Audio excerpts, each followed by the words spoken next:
Et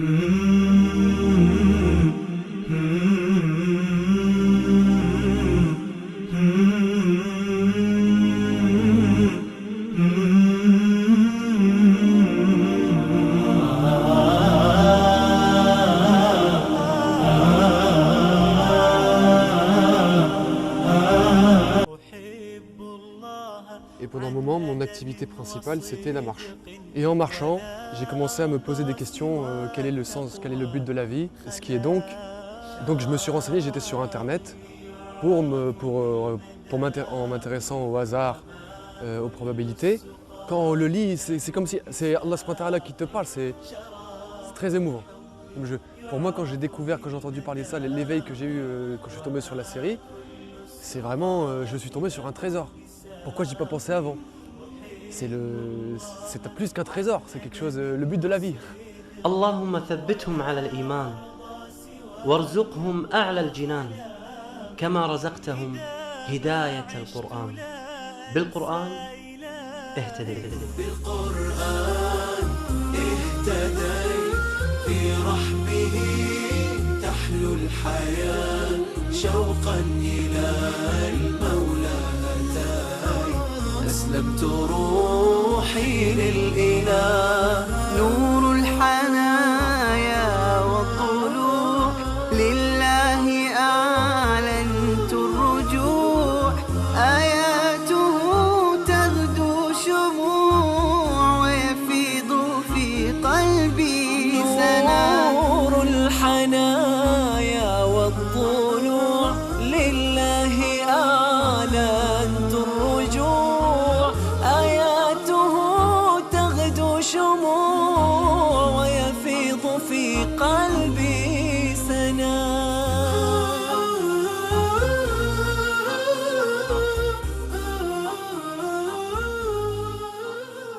Alors, salam alaikum, je m'appelle Nicolas, le prénom musulman Abdallah.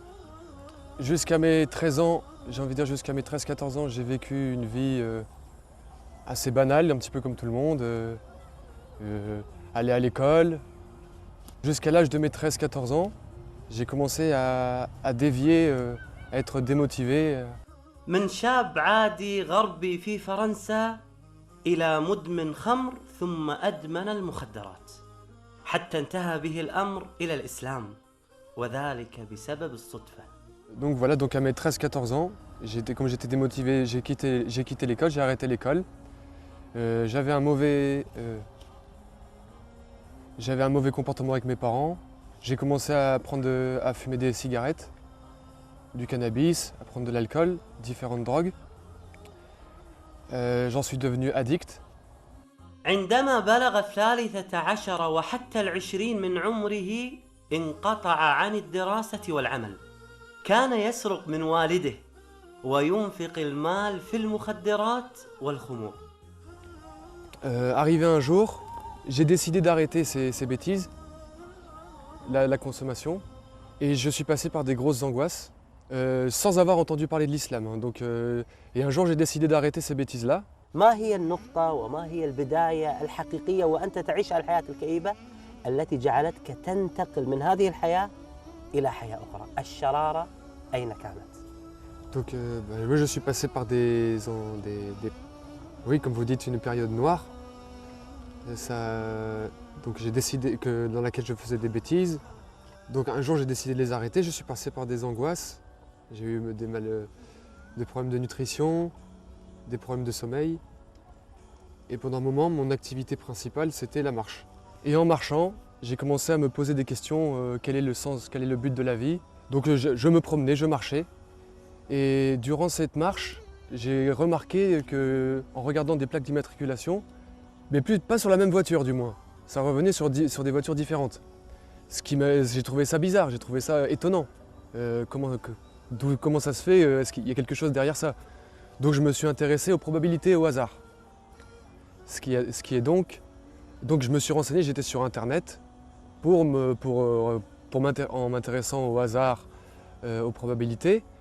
وعندما بحث في الإنترنت عن الصدفة والاحتمالات ظهرت له مجموعة من الحلقات العلمية التي تتكلم عن القرآن وأنه يقول أن هذا الكون لم يخلق صدفة. qui disait qu'on n'était pas là par hasard, que le but de notre vie c'était d'adorer Allah subhanahu wa ta'ala, que les signes, tous les signes qu'on voit autour de nous, que ce soit le soleil, la lune, les étoiles, dans nous-mêmes, il y a des signes pour des gens doués d'intelligence.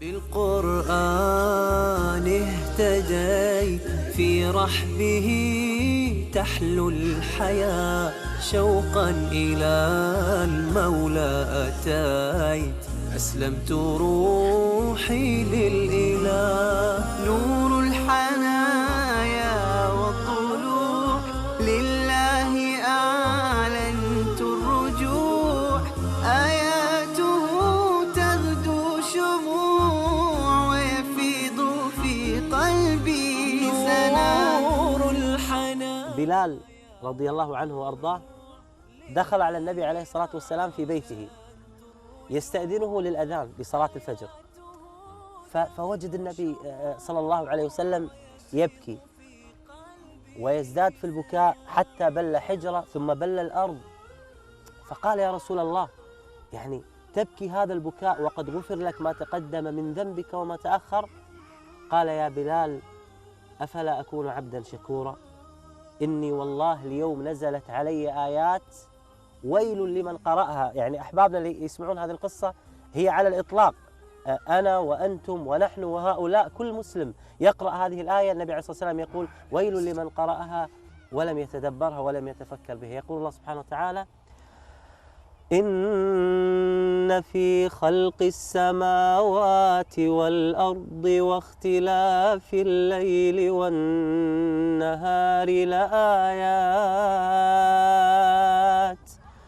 لآيات لأولي الألباب الذين يذكرون الله قياما وقعودا وعلى جنوبهم ويتفكرون في خلق السماوات والأرض ربنا ما خلقت هذا باطلا سبحانك فقنا عذاب النار. هذه الآية التي قال عنها النبي صلى الله عليه وآله وسلم ويل لمن قرأها ولم يتدبرها.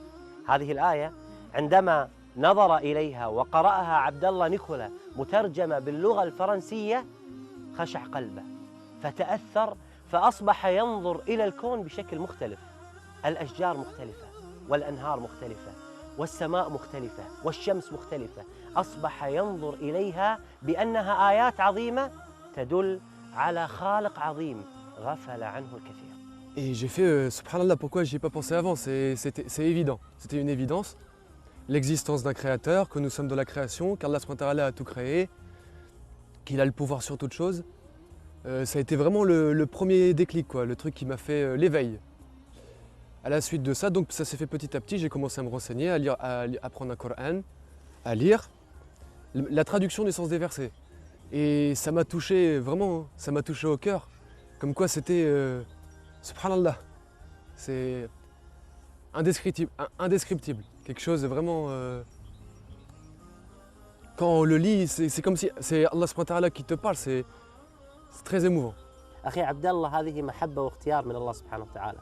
اختارك الله سبحانه وتعالى كي تكون مسلما ويأتي من بعدك بإذن الله تعالى أجيالا يدخلون الإسلام.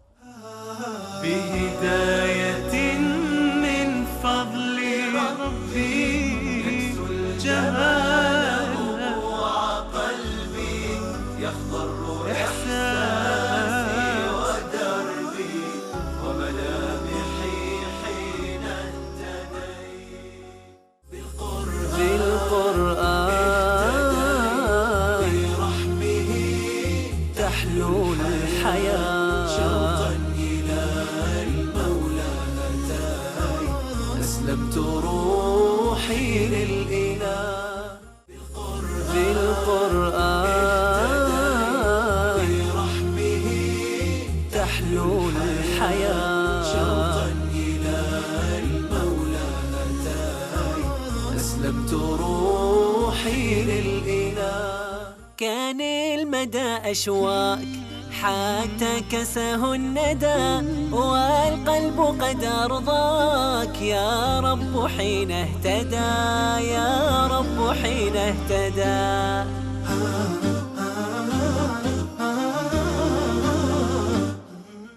Globalement, c'est les signes qui m'ont amené au Coran. Après, bien sûr, dans la série, il parlait justement aussi des découvertes. Aujourd'hui, grâce à la technologie, des scientifiques, il y a une comparaison entre les faits qui ont été découverts il y a quelque peu par des scientifiques et qui ne contredit pas ce qu'il y a dans le Coran. Au contraire, qui vient le compléter en fait, qui vient le confirmer.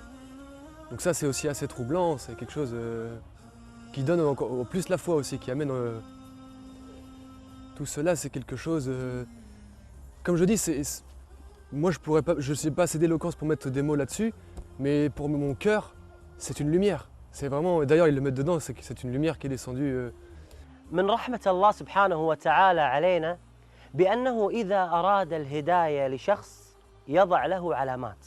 هذه العلامات ممكن أن تكون علامات غير مؤلمة مثل أخونا عبد الله نيكولا، أو تكون هناك علامات مؤلمة مثل حادث سير، مرض، وفاة شخص عزيز عليك وعلينا. هذه العلامات تكون مؤلمة كي ترجع إلى الله سبحانه وتعالى، فلا ننتظر هذه العلامات المؤلمة كي نرجع إلى الله سبحانه وتعالى، بل ننظر إلى الكون الذي يدلل على وحدانية الله سبحانه وتعالى. J'étais heureux, j'étais content, très, très content. Pour moi, quand j'ai découvert, quand j'ai entendu parler de ça, l'éveil que j'ai eu quand je suis tombé sur la série, c'est vraiment, je suis tombé sur un trésor. Pourquoi j'y ai pas pensé avant?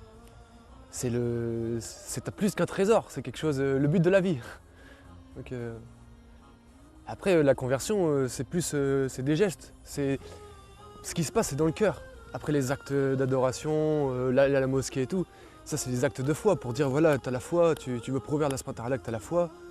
وبعد أن وقع في قلبه حب الإسلام قرر أن ينطق بالشهادة لوحده لأنه خجول ولا يحب الوقوف في المسجد أمام الجميع. T'es à la mosquée. Au début, ça n'a pas été facile. Au contraire, j'ai eu justement comme on dit aujourd'hui, des waswas, hein, comme on dit des waswas. Comme quoi, tu n'es pas un arabe. Pourquoi tu vas à la mosquée? C'est pas ta religion. Tous des trucs comme ça. Et les gens, qu'est-ce qu'ils vont dire de toi? Moi, j'ai commencé à apprendre la prière en français à la maison, chez moi. J'allais pas tout de suite à la mosquée, je priais même en traduction approximative en français. Et je faisais tout seul. Je n'avais pas beaucoup de connaissances sur la religion. Donc la connaissance est venue petit à petit. D'ailleurs, le premier ramadan que j'ai jeûné, je ne savais pas que c'était avant la prière de l'aube. Je ne faisais pas encore la prière que je jeûnais, par exemple. Mais moi, c'est passé des personnes, des mauvaises fréquentations, j'ai envie de dire, avec qui je faisais des bêtises avant, à la période d'isolement. Après cette période d'isolement, je me suis tourné vers la mosquée. Là, j'ai vu les frères, j'ai eu les amis à la mosquée. العزلة سبحان الله، الله سبحانه وتعالى في الآية يقول إنما يعني وهذه فائدة لنا كلنا. الله سبحانه وتعالى يقول قل إنما أعظكم بواحدة أن تقوموا لله مثنى وفرادى ثم تتفكروا. يقول المفسرون لهذه الآية أن أحيانا إذا الإنسان اعتزل الناس وجلس لوحده يتفكر يصل إلى الحقيقة من الله سبحانه وتعالى، وهذا ما فعله أخي عبد الله. أخي عبد الله، كيف كانت ردة الوالد والوالدة؟ En fait, moi, mes parents, ils ont bien pris ma conversion à l'islam, étant donné qu'ils m'ont connu avant l'islam et après. عاش والداه حياة صعبة حين أدمن على المخدرات والمسكرات، فبعد إسلامه تحول إلى رجل آخر. J'ai envie de dire, on peut faire la comparaison du noir et du blanc. C'est-à-dire, ils m'ont connu avant à faire des bêtises, ils voyaient dans mon comportement. Après l'islam, ils ont fait « Oh, c'est quelque chose, hein, c'est étonnant. Hein. » Et ça leur a fait du bien d'ailleurs. Encore aujourd'hui, mon père va pour acheter de la viande halal pour la famille, pour qu'on mange ensemble. Masha'Allah. Alhamdulillah. Alhamdulillah. En fait, avec mon père, par exemple, mon père, lui, du fait que je sois musulman, ça a renforcé sa pratique religieuse, mais lui, comme il est chrétien. Donc, j'ai remarqué qu'il était plus, il fait du catéchisme pour les petits, il va à l'église. Et d'ailleurs, il dit qu'il n'y a pas entre les musulmans et les chrétiens, il n'y a pas beaucoup de différence. Et quelquefois, je lis avec lui des traductions du sens des versets sur Internet pour lui montrer, justement pour qu'il qui suivent le droit chemin, l'islam, et lui montrer les dérives des chrétiens actuels par rapport au polythéisme qu'ils font.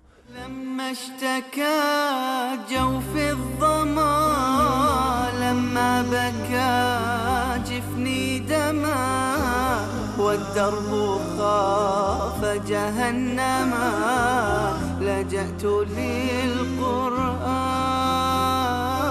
يا روضة نحيا بها يا منهجا لأولي النهى يا غيمة نرنو لها وسماؤها القرآن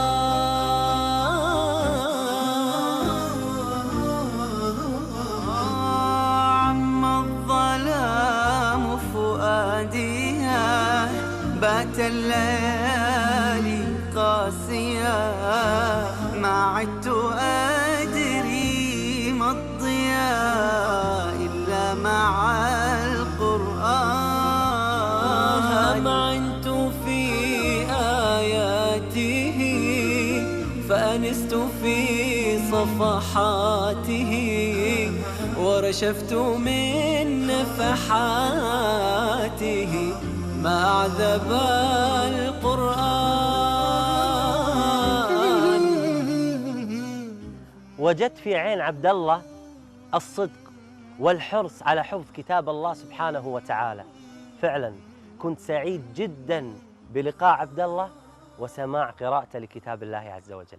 أعوذ بالله من الشيطان الرجيم بسم الله الرحمن الرحيم عما يتساءلون عن النبأ العظيم الذي هم فيه مختلفون كلا سيعلمون ثم كلا سيعلمون ألم نجعل للأرض مهادا والجبال أوتادا وخلقناكم أزواجا وجعلنا نومكم سباتا وجعلنا الليل لباسا وجعلنا النهار معاشا.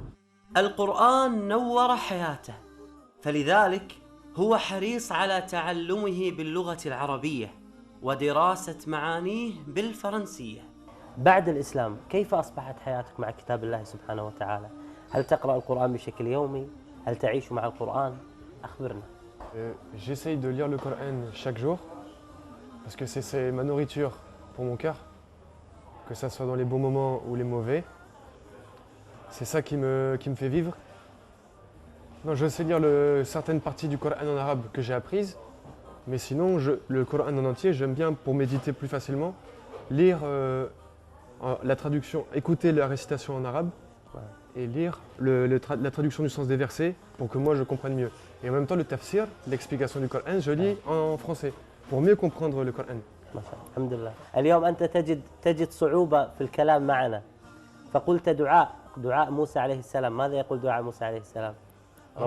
ربي اشرح لي صدري ويسر لي أمري واحلل عقدة من لساني يفقهوا قولي. أسأل الله سبحانه وتعالى أن يثبتك على الإسلام. آمين. وأن يدخل والديك الإسلام. آمين. وأن يدخل إخوانك الإسلام. آمين. ويحقق أمنيتك ولا تخرج من هذه الدنيا إلا كل أهلك وأصحابك بإذن الله دخلوا في دين الله عز وجل. آمين. إن الدين عند الله الإسلام. بارك الله فيك شيخ. بارك الله. بارك الله فيك شيخ. أسير بدرب قرآني فيشرق صبحه الحاني أرتله وأحفظه وأقرأه بمعاني أسير بدرب قرآني ربيعي أنس أيامي صديقي بوح أحلامي شفاء الهم والشقوى يداوي جرحي دامي ربيعي أنس أيامي صديقي بوح أحلامي شفاء الهم والشقوى يداوي جرحي دامي ولما تهت ثم أتيت لدرب كلام رب البيت وجدت النور والسلوى مع القرآن اهتديت مع القرآن اهتديت فيشرق صبحه الحاني أرتله وأحفظه وأقرأه بمعاني أسير بدرب قرآني